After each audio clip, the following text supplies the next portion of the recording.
This is a Blairing Out with Eric Blair show. Today, coming to you from Rasta Cowboy Records in beautiful downtown Tustin, California, with the man, the myth, the legend, bassist for Red Kross, Off and the Melvins, Stephen McDonald. The Go-Go's. I mean, I know your brother's married to Charlotte Caffey. Yeah, it's true. Well, the Go-Go's were one of the first bands I ever saw in a nightclub. So the Go-Go's were the first time I ever saw a band go from being in a tiny underground club and then breaking through to mainstream. So that was an interesting thing.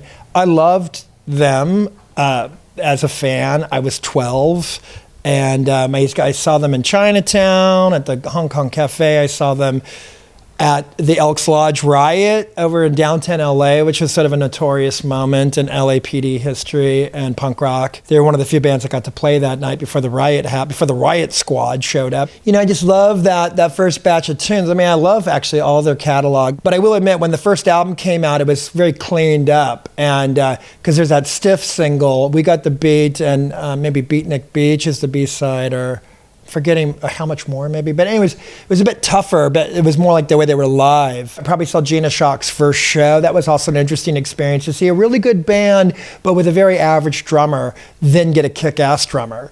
And then, you know, how much that changes everything. You know, a band is, you know, I guess you can use that metaphor, or there's probably lots of sports metaphors that work for that, but just the idea that, like, you know, your team's only as good as its weakest link, and that was definitely something I saw for the first time when they got Gina. Who are you closest to in the Go-Go's? Now, well, obviously, Charlotte Caffey is the mother of my much-loved niece, Astrid McDonald, and wife to my brother.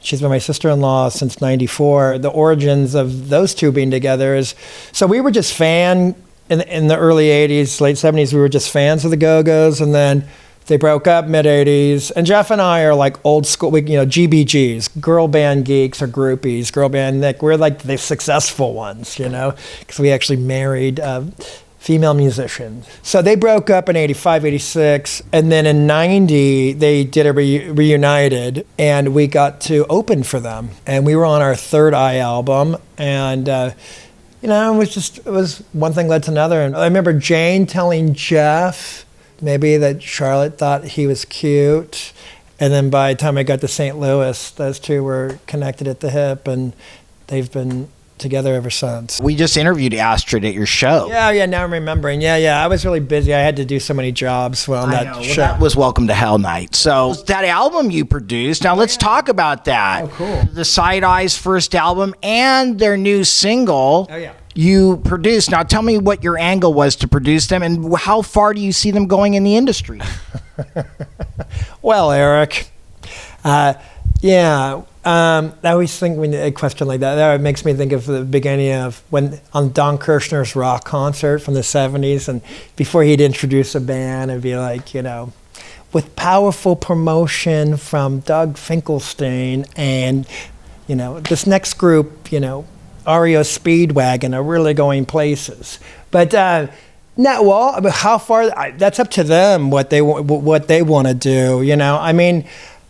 You know, the only thing, basically me recording bands is, I mean, something I love to do, and I've done it in various capacities in different environments. In fact, I saw in your beautiful shop, I saw a Turbo Negro poster up on the wall, and I produced a Turbo Negro record. So I went to Norway to do that, and that was a big, fancy production.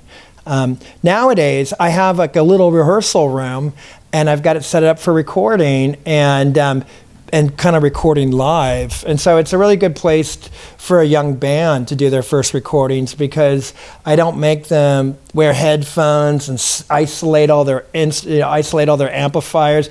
I let it bleed, like the Stones said, let it bleed. And from years of working with engineers that would, for their own reasons, would create environments that were very foreign for the players. You know, you rehearse a song in your garage, in your crappy garage, and you're still just kind of getting a handle on the mechanics of all this music making anyways.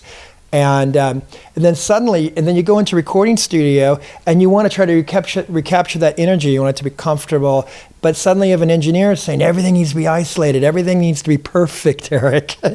And what I found as a young musician was it changed the energy and it made me not comfortable, back then. I mean, nowadays I can work in any kind of condition, but for the most part. So I really like what I'm doing there. It's been really fun. I mean, it's not just only relegated to young musicians, but I like doing that, and that's a good example, that record. And it's like the record cover is these 4 kids, adorable kids, in a garage just bashing it out, and that's essentially what that record actually is. Well, the album is amazing. Oh, cool. That's the thing I was talking to Astrid about, was how you can hear all the instruments. Oh, good. It's not a mishmash. Yeah, I'm trying. I mean, even though I'm doing it raw and live and letting it bleed, I'm still trying to make it so that it's that you can hear it, it's well balanced. Not necessarily polite or anything, but just well balanced. And my other thought about that, and like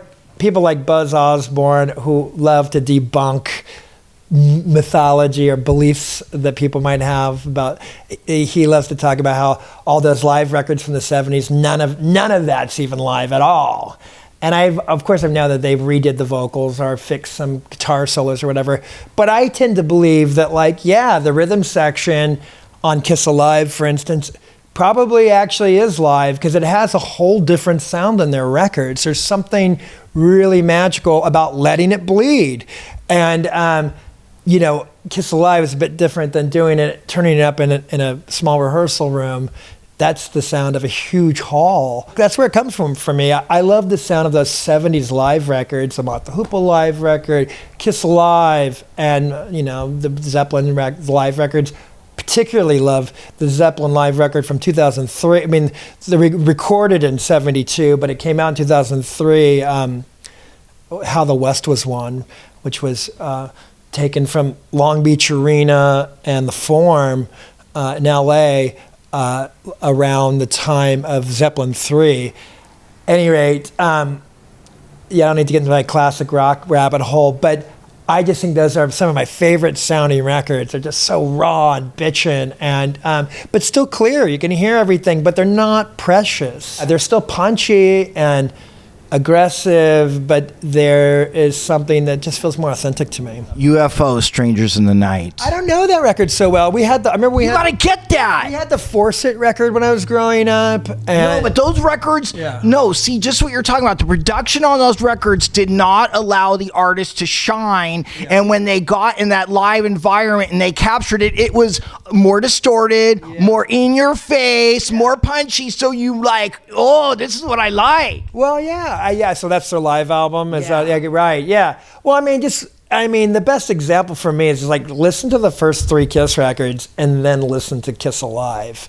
And it makes sense to me just from a purely sonics level why because the whole story with Kiss is that they were trying really hard to break through to mainstream culture, but they couldn't sell records, and then when they put out, and the Kiss Alive is sort of a last-ditch effort, but when you hear them back to back, it's one sounds so homogenous and tidied up and just kind of dull sounding, and then there's the live album, and sure, there's all that canned crowd, and maybe they stole some of that from some other record, I don't know, but it just sounds like this. It's just wide and huge and something to it. Have you ever had any encounters with Paul or Gene or Ace or Peter? Sure. Well, for starters, my most recent encounter was that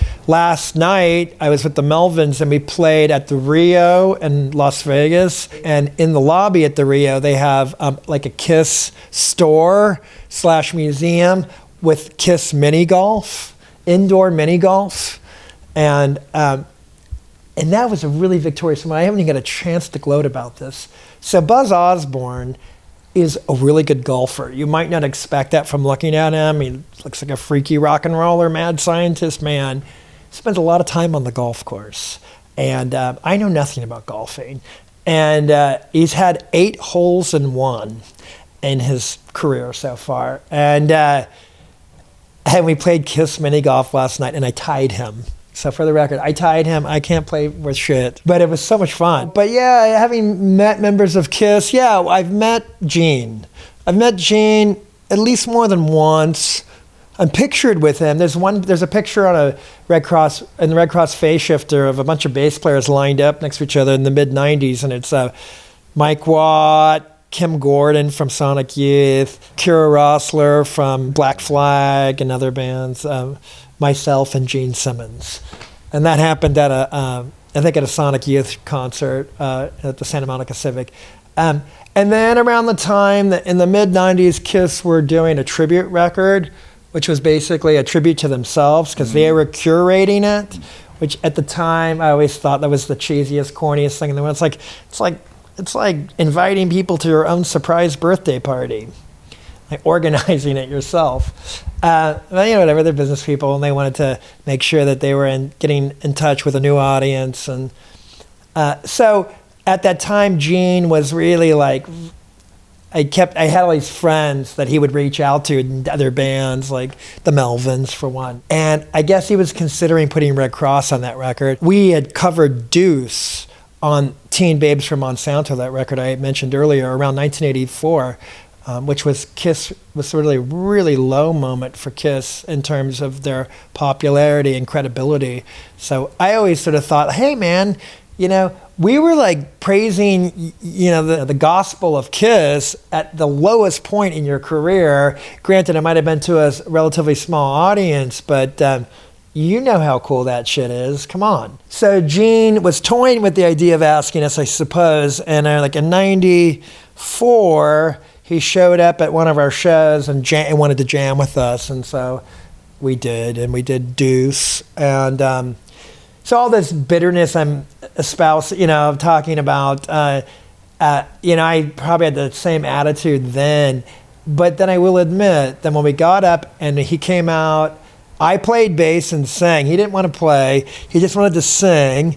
And he sang too, but we sang it together. And he's really tall. And I remember he hit me really hard in the back. And I just thought, this guy's a cornball. And there's a lot I probably don't relate to him personally. But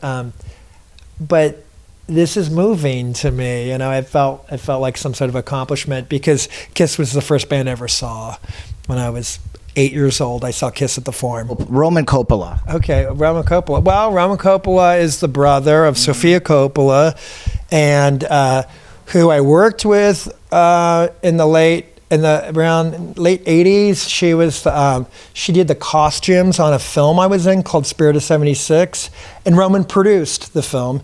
But the reason I talk about Sofia is because she was doing the costumes, and then her and I started dating. Roman, to me, is my ex-girlfriend's brother. And so is that how she ended up on the cover naked of the Third Eye record? Yeah, that's how we roped her into that. That's how she got into that fiasco.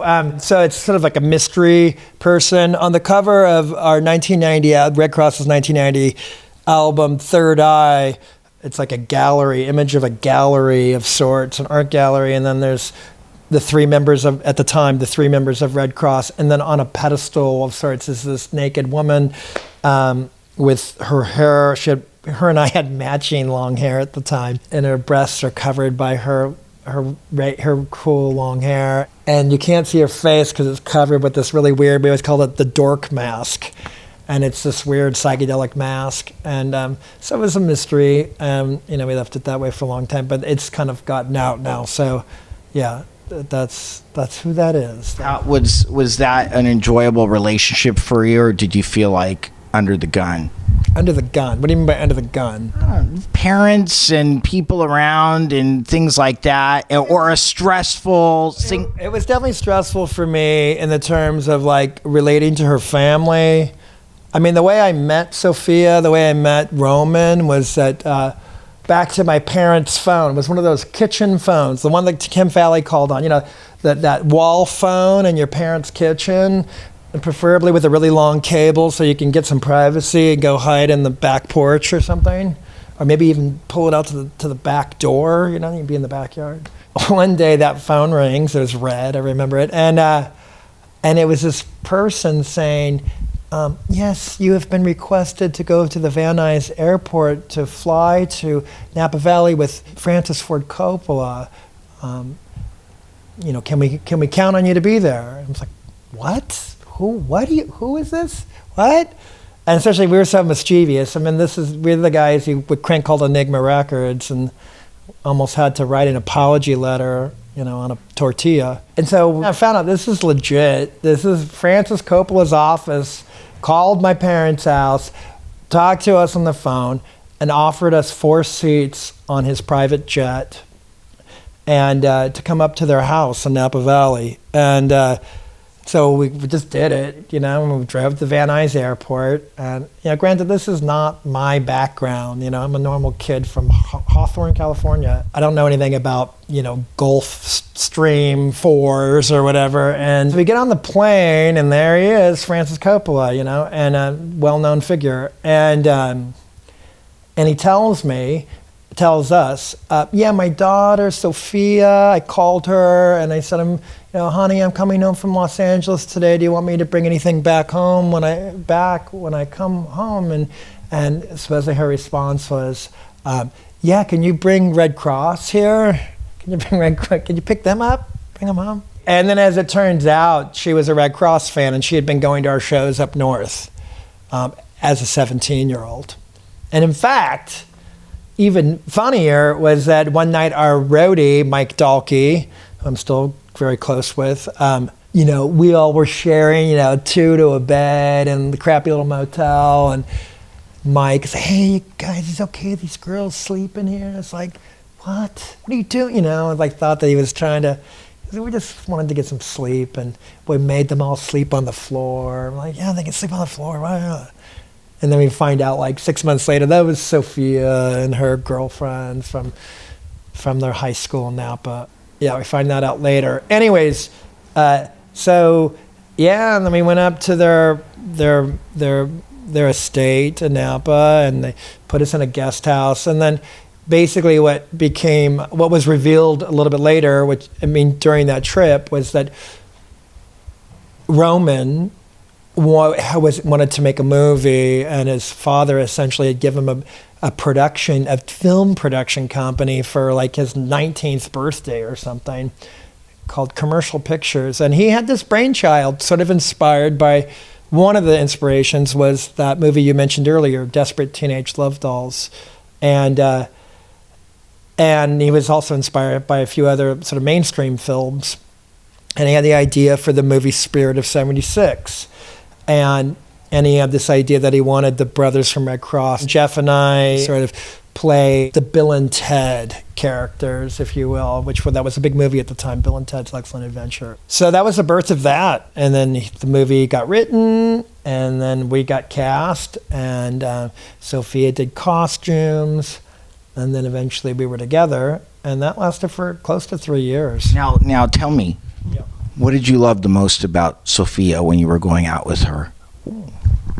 That's funny. I don't really talk to her anymore. It's like we're not. I know, but love affairs are like chapters of our lives. No, it's funny, but I guess what I'm saying is unfortunately, of all my relationships, that's the one that ended a little awkwardly, and so I haven't really thought of her in those terms. I haven't really thought of the good old days, because it took a long time for me to kind of get over it. But you know what? We had a real gas. We had a lot of fun. The good times were really good, and just a lot of laughing. And she moved in. Is the first person I ever lived with outside of my parents' house. We moved into an apartment in Hollywood together. That's when it got complicated. But prior to that, she moved down to LA out of high school. I went to her graduation in Napa, and then she came down and she moved to LA and lived with me and my parents in Hawthorne for 2 or 3 months. The most kind of fun, romantic thing I remember about, she lived in Napa and I lived in LA for probably 6 months when we were still going out, and we would talk on the phone all the time, and we were really, it was very romantic. We were very in love. And I remember I had this harebrained idea. I was like, well, let's just get in the car and meet somewhere on the 5. Let's meet in the middle of the state. If anybody's ever driven up Interstate 5, there's an area kind of smack dab between LA and San Francisco that's like a, what do you call those? A slaughterhouse. And it's just all these cows. It looks like a rock festival of cows. We call it cow jam, like cow jam. Smells horrible. It's actually really intense. It's horrible, you know. It's like it could make many people a vegetarian. But at any rate, I remember we met up halfway, right about there, and you know, shared a romantic evening before then going back to our homes. She had school. I had to go back to work and whatever. And that was a cool thing. Youth. The Blairing Out Show.